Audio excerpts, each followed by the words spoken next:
Wikileaks has just released a new batch of Clinton documents, and they appear to show Hillary Clinton's campaign was coordinating with the White House and the Democratic National Committee as early as December of 2014.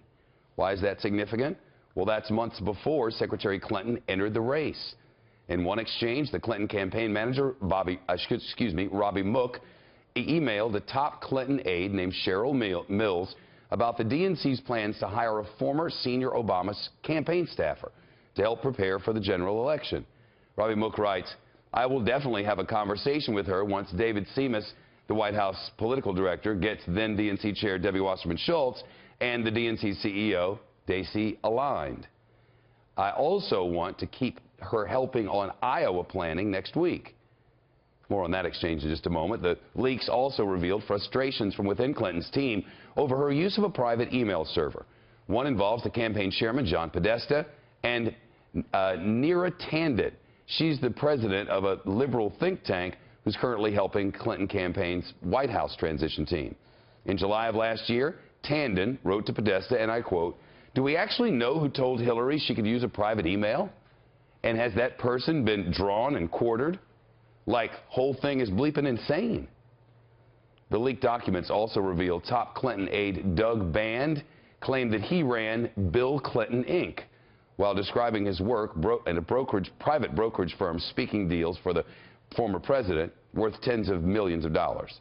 Band made the claim in a memo to the Clinton Foundation lawyers after Chelsea Clinton launched an internal investigation into the organization's finances.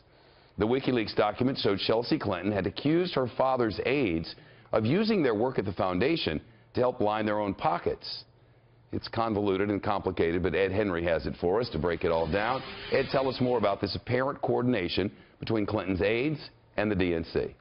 Well, Shep, you really put your finger on the fact that the key here is that it was going on in December of 2014, and that's what's new, is that this went on much sooner than we thought. Remember, there were WikiLeaks documents over the summer, and that forced Debbie Wasserman Schultz to leave the chairmanship of the DNC, suggesting coordination between the Clinton campaign and the Democratic National Committee in 2015. But this is way back in 2014. Clinton's not even in the race, and Robbie Mook, the Clinton campaign manager in waiting, is picking who's going to help with general election strategy and whatnot at the DNC, and doing that with David Seamus inside the White House. Both the White House, White House officials and DNC officials had insisted they were not around, were not doing anything. They were completely neutral. Not true, it turns out, Shep. And look at this from the Mook email as well. He said, "It's also completely credible," as they try to get their story straight, "for the White House to say that she's their pick over at the DNC. We agreed she should be our first choice for now, unless we think of someone better." The whole point of this is